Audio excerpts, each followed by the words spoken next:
Hello दोस्त, आप सभी लोग अच्छे हैं? ठीक है।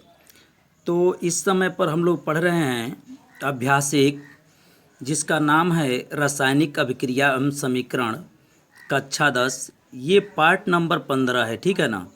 और जैसा कि जानते हैं कि आर के कोचिंग सेंटर भदौरा गाजीपुर, ठीक।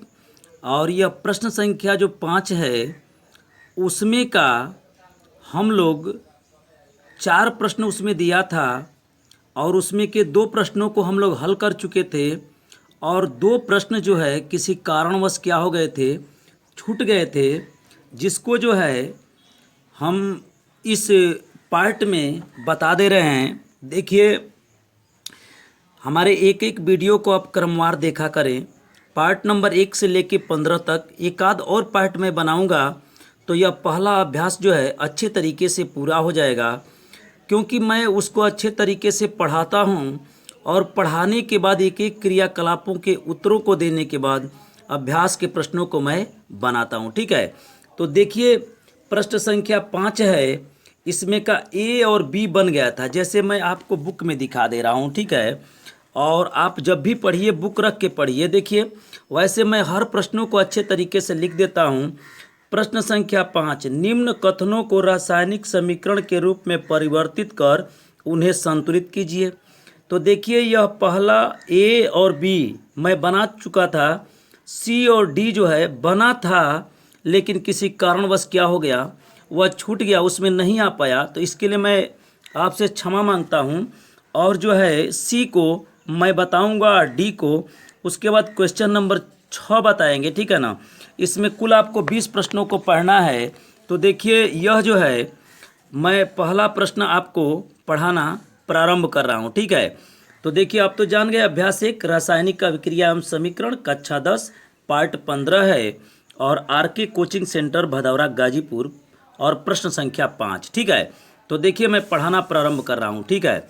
देखिए, निम्न कथनों को रासायनिक समीकरण के रूप में परिवर्तित कर उन्हें संतुलित कीजिए। इसका कहने का मतलब यह है कि कुछ कथन दिए गए हैं, ठीक है, और उन कथनों को पहले रासायनिक समीकरण के रूप में परिवर्तित करिए, और परिवर्तित करने के बाद उसे संतुलित करिए, ठीक है ना। संतुलित जानते हैं ना, अभिकारक और उत्पाद दोनों ओर परमाणुओं की संख्या क्या हो जाती है, बराबर हो जाती है। तो उसे हम संतुलित रासायनिक समीकरण कहते हैं, ठीक है। तो देखिए, मैं पहला प्रश्न इसमें पढ़ रहा हूँ। जैसे यहाँ पर लिखा गया है एल्युमिनियम सल्फेट। तो पहले देखिए, मैं आपको अच्छी तरीके से बताता हूँ, इसलिए जो है देखिए, ए को और बी को इसके पीछे वाला जो पार्ट है उसमें बता चुका हूँ। तो सबसे पहले मैं इसको जो है लिखूंगा शब्द रूप में, ठीक है, और उसके बाद बनाएंगे। तो देखिए, मैं यहाँ पर लिख रहा हूँ, हल कर दे रहा हूँ। क्या कर रहा हूँ? हल कर रहा हूँ। मान लीजिए कि हल किया जा रहा है, ठीक है। तो देखिए, एल्युमिनियम सल्फेट, तो लिख रहा हूँ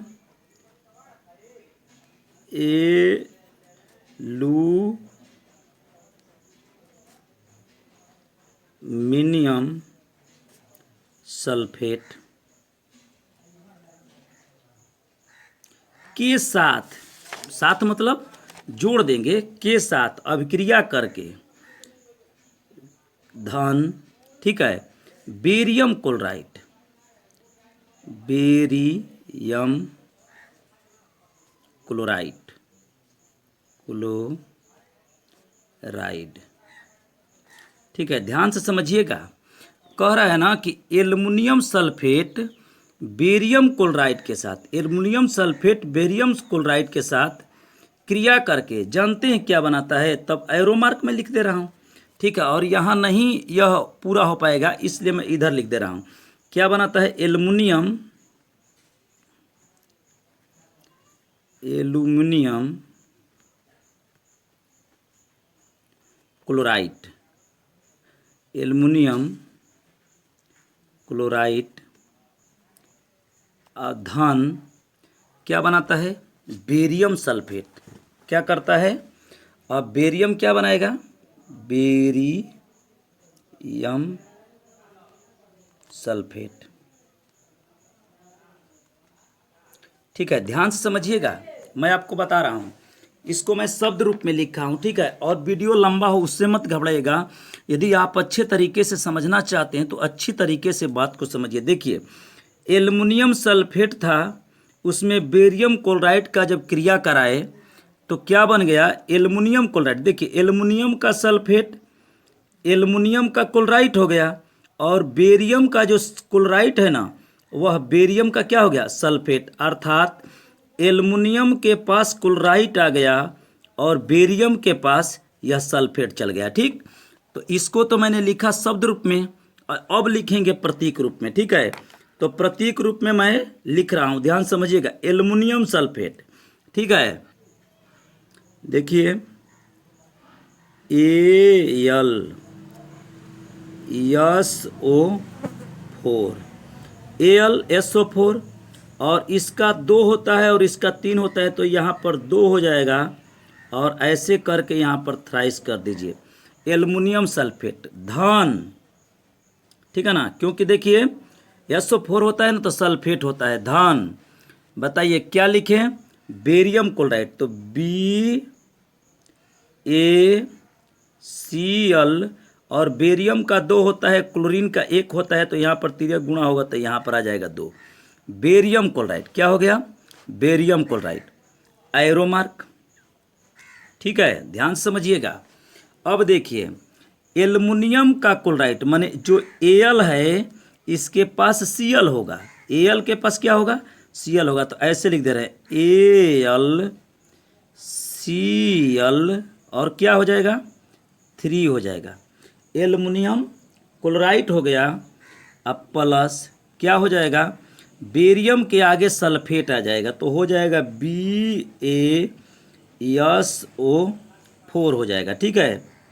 BaSO4 हो गया। अब तो देखिए, सबसे पहले जो कथन था उसको मैंने लिख दिया, उसके बाद उसे मैंने शब्द रूप में लिखा, अब जो है प्रतीक रूप में लिख दिए। अब हम इसे संतुलित करेंगे। क्या करेंगे, संतुलित करेंगे। तो देखिए, एल्युमिनियम इधर कितना है, 2 है, और इधर एल्युमिनियम कितना है, तो इधर एल्युमिनियम जो है 1 है, क्या है, 1 है। देखिए, जो 3 है ना, क्लोरीन के लिए है। और तो क्या करेंगे आप जो है इसके आगे क्या लगा दीजिए, 2 लगा दीजिए, ठीक है। आगे ही हम लगाते हैं, अणु है, ठीक है ना। अब देखिए, एल्युमिनियम 2, तो यहाँ पर भी एल्युमिनियम 2 हो गया। अब ध्यान समझिएगा। और सल्फर देखिए, पहले बेरियम को हाँ सल्फर को देखिए। बताइए, यहाँ पर सल्फर जो है इस साइड में अभिकारक की तरफ कितना है, तो देखिए SO4 लिखा है ना, तो S मतलब सल्फर, O मतलब ऑक्सीजन, और यह 4 है, तो इस 3 का गुणा जो है इस सल्फर के साथ होगा, और जब ऑक्सीजन के साथ करेंगे तो यहाँ पर 3 चौके 12 हो जाएगा ऑक्सीजन।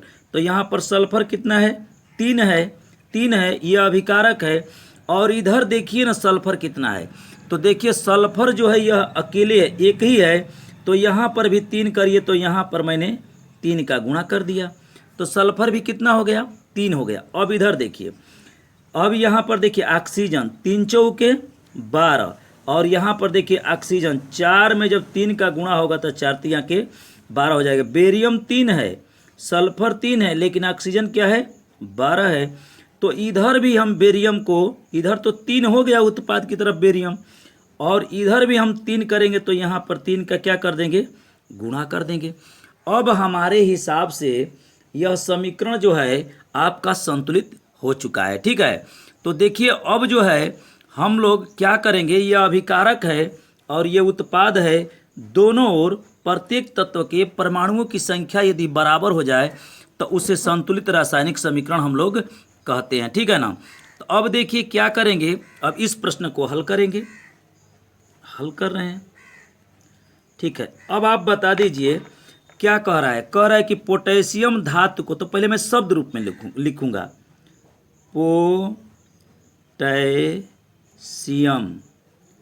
पोटेशियम धन। बताइए, पोटेशियम धातु को किसके साथ, जल के साथ, जल। एरो मार्क बता दीजिए कि पोटेशियम धातु जल के साथ, तो मैंने जल लिख दिया। अब क्रिया करके पोटेशियम हाइड्रोक्साइड, देखिए लिख दे रहे हैं potassium potassium hydra oxide, potassium hydroxide, ठीक, एवं हाइड्रोजन। तो यहाँ पर लिख दे रहे हैं धन हाइड्रोजन।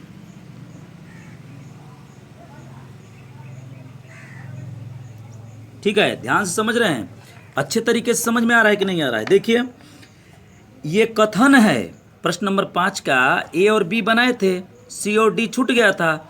अब देखिए, और यह जो है मैंने शब्द रूप में लिख दिया। अब पोटेशियम को प्रतीक क्या है, तो के, जल का क्या होता है H2O एरो मार्क। अब यह बताइए पोटेशियम हाइड्रोक्साइड ना, तो जो हाइड्रोक्साइड होता है उसके साथ KOH होता है, तो KOH। अब प्लस कौन सा गैस निकल रहा है, हाइड्रोजन H2। ठीक है, देखिए पहले कथन था, उसके बाद मैं इसे शब्द रूप में लिखा, अब मैं प्रतीक रूप में जब लिखेंगे तभी संतुलित होगा। किसी बच्चे ने एक दिन कहा था कि सर शब्द रूप में लिख देंगे तो क्या हो जाएगा, शब्द रूप में लिखेंगे तो कुछ नहीं होगा। अंतर यही होगा कि जब समीकरण को संतुलित करना होगा तो आपको प्रतीक रूप में लिखना पड़ेगा, क्योंकि शब्द रूप में तो संतुलित होगा नहीं। तो चलिए मैं इसको संतुलित करना प्रारंभ कर रहा हूँ। देखिए यह अभिकारक है और यह क्या है, उत्पाद है।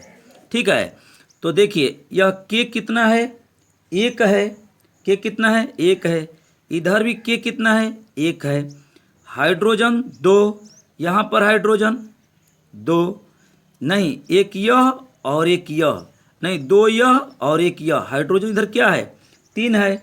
तो जब यह इधर हाइड्रोजन 3 है उत्पाद में, तो अभिकारक में भी हाइड्रोजन कितना होना चाहिए, 3 होना चाहिए, और ऑक्सीजन 1 है तो ऑक्सीजन 1 है। तो देखिए हम क्या करेंगे, हमें क्या करना है कि इधर 3 है तो इधर 3 बनाना है। ठीक है, तो मैं यहाँ पर जो है 3 लिख दे रहा हूँ। ठीक है, क्या लिख दे, 3 नहीं 2 लिख दीजिए। ठीक है, 2 लिखिए, 2। तो जब 2 लिखेंगे तो हाइड्रोजन कितना हो जाएगा, 4 हो जाएगा। कितना हो जाएगा, हाइड्रोजन 4 हो जाएगा। और यहाँ पर भी 2 लिख दीजिए। तो देखिए पोटेशियम 2 हो गया, ऑक्सीजन 2 हो गया और हाइड्रोजन भी 2 हो गया, क्योंकि जब यह आगे लिखते हैं ना तो सब में वह गुणा होता है। तो पोटेशियम 2, ऑक्सीजन 2, हाइड्रोजन भी 2।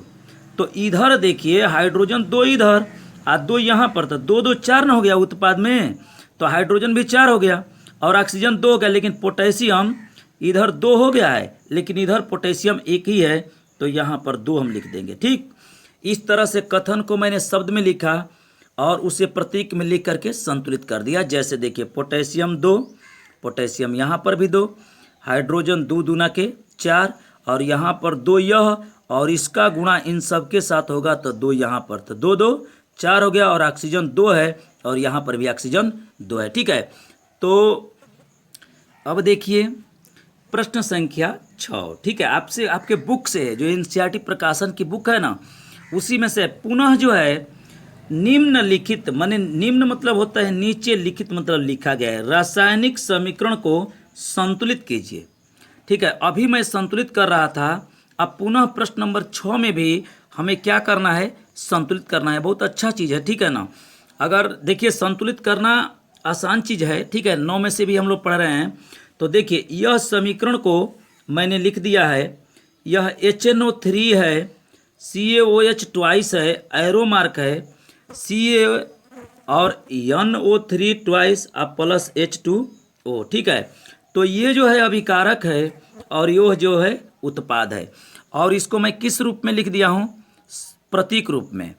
मैं नहीं लिख दिया हूँ, ऐसे ही आपके बुक में दिया है। ठीक है ना, और उसी बुक में से मैंने इसको लिखा है और इसमें स्पेस जगह मैं छोड़ दिया ताकि मैं इसको संतुलित करूँगा यहाँ पर। ठीक है, तो देखिए इधर मिलाना चालू कर रहे हैं। हाइड्रोजन देखिए इसमें 4 है, कितना है, 4 है। तो देखिए हाइड्रोजन कितना है, 1 है, इधर हाइड्रोजन कितना है, 2 है। तो जब इधर हाइड्रोजन 1 है और इधर हाइड्रोजन 2 है, तो इधर भी हाइड्रोजन कितना होना चाहिए, नहीं देखिए 1 यहाँ पर है और 2 यहाँ पर है, इधर हाइड्रोजन 3 है और इधर हाइड्रोजन कितना है, 2 है। तो यहाँ पर जो है हम पहले 2 लिख दे रहे हैं, ठीक। अब बताइए, दो यहाँ पर हाइड्रोजन और दो यहाँ पर हाइड्रोजन, तो बताइए कुल हाइड्रोजन कितना हो गया, तो 4 हो गया। अभिकारक में हाइड्रोजन कितना हो गया, 4 हो गया। समझ रहे हैं ना, यह जो 2 है इस ऑक्सीजन के लिए भी है, तो इधर भी 4 बनाना अब आसान हो जाएगा, क्योंकि हम यहाँ पर क्या लिख देंगे, 2 लिख देंगे।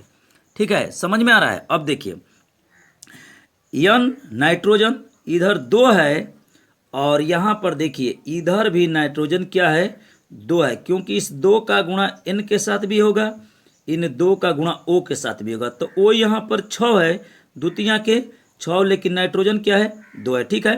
अब देखिए ऑक्सीजन, यहाँ पर 2 का गुणा करेंगे तो द्वितीय के 6, ऑक्सीजन इधर कितना होगा, 6 होगा, और इधर यहाँ पर ऑक्सीजन 2 है, तो 6 और 2 पूरा ऑक्सीजन कितना होगा, 8 होगा। और यहाँ पर देखिए तो द्वितीय के 6 और 2 का गुणा यहाँ पर ऑक्सीजन भी इधर कितना है, 8 है, 6 2 8 है। ठीक है। अब हाइड्रोजन को आप देख लिए, कैल्शियम को देखिए, कैल्शियम 1 है और इधर भी कैल्शियम क्या है, 1 है, तो हमें तो लग रहा है कि सभी चीज़ आपका क्या हो चुका है, संतुलित। देखिए हाइड्रोजन 2 और 2 यहाँ से 4, और यहाँ पर 2 दूना के 4, नाइट्रोजन यहाँ से 2 और यहाँ पर नाइट्रोजन भी 2, ऑक्सीजन 2 में 3 का गुणा करेंगे 6। ठीक है, ये देखिए जो आगे लिखते हैं ना उसका गुणा सबके साथ करते हैं, तो 2 में 3 का गुणा करेंगे 6 हो जाएगा। अब जो है यहाँ पर 6 हो गया, और 2 यहाँ से कितना हो गया, 6 2, इसमें 6 गो ऑक्सीजन और यहाँ पर 2, तो 8 हो गया, और यहाँ पर द्वितीय के 6 व 2 यह, तो यहाँ पर भी कितना हो गया, 8, और कैल्शियम 1 है तो कैल्शियम 1, तो यह समीकरण क्या हो गया, संतुलित हो गया। चलिए यहाँ पर आते हैं, NaOH H2SO4 और Na2SO4 प्लस H2O, चलिए करते हैं, मिलाना चालू करते हैं। ये अभिकारक है और ये उत्पाद है। एक चीज़ मैं आपको अच्छा चीज़ बता दूं, किसी रासायनिक समीकरण को संतुलित इसलिए किया जाता है ताकि द्रव्यमान संरक्षण के लिए। ठीक, तो आगे देखिए, Na सोडियम कितना है, 1 है, यहाँ पर सोडियम कितना है, 2 है, अब तो यहाँ पर नहीं है, तो यहाँ पर इस 2 कर दीजिए, सोडियम कितना हो गया, 2 हो गया। यह बताइए ऑक्सीजन यहाँ कितना हो गया, 2, और 4 ऑक्सीजन यहाँ पर है, तो अभिकारक में ऑक्सीजन कितना है, 2 यहाँ पर, 4 यहाँ पर, कुल लेके कितना है, 6 है। और यहाँ पर समझिए 4 यहाँ पर और 1 यहाँ पर, क्योंकि यह 2 जो है हाइड्रोजन के लिए है, तो हमें 4 तो ऑक्सीजन मिल गया, और 1 यह हो गया, 5 हो गया। इधर ऑक्सीजन 6 था, 2 यह और 4 यह, तो आप क्या करेंगे, आप यहाँ पर 2 लिख दीजिए। अब देखिए ऑक्सीजन भी हमारा संतुलित हो गया है, ऑक्सीजन भी हमारा संतुलित हो गया। अब फिर से मिलाते हैं, सोडियम 2, ऑक्सीजन 2 यह और 4 यह, 6 हो गया, 4 यह और 2 यह, 6 हो गया। हाइड्रोजन देखिए 2 यहाँ से और 2 यहाँ से, कितना हो गया, 4, और यहाँ पर भी हाइड्रोजन कितना हो गया, 4 हो गया, 2 दूना के 4। सल्फर इधर 1 है, देखिए कहीं नहीं ऐसा है, और इधर भी 1 है। इस तरह से यह भी समीकरण क्या हो गया, संतुलित हो गया। ठीक है ना, दोनों ओर जितना अभिकारक है उतना ही उत्पाद है।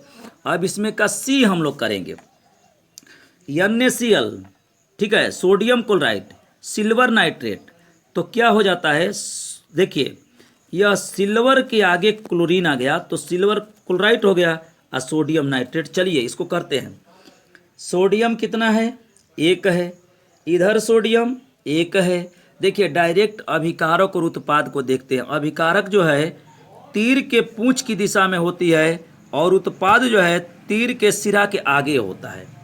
क्लोरीन 1, इधर क्लोरीन 1, ठीक है, सिल्वर 1, नाइट्रोजन 1, यहाँ पर नाइट्रोजन 1, ऑक्सीजन 3, यहाँ पर 3। ये आपको समीकरण संतुलित है, क्या है, संतुलित है। बहुत अच्छे से समझ रहे हैं।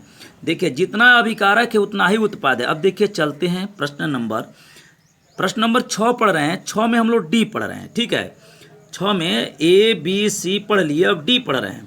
देखिए लिख इसीलिए लेता हूँ ताकि समय थोड़ा कम लगे। देखिए यह BaCl बेरियम क्लोराइड, सल्फ्यूरिक अम्ल, तो बेरियम सल्फेट और हाइड्रोक्लोरिक अम्ल। चलिए ठीक है, देखिए बेरियम कितना है, 1 है, इधर बेरियम 1 है, क्लोरीन भाई कितना है, इधर 2 है, Cl क्या है, 2 है, 2 लिखा है ना, तो यह 2 जो है क्लोरीन के लिए है, बेरियम के लिए नहीं है। और यहाँ पर जो है देखिए, इधर अब तो क्लोरीन 2 है, इधर क्लोरीन 1 है, तो यहाँ पर लिख दीजिए क्लोरीन कितना हो गया, 2 हो गया।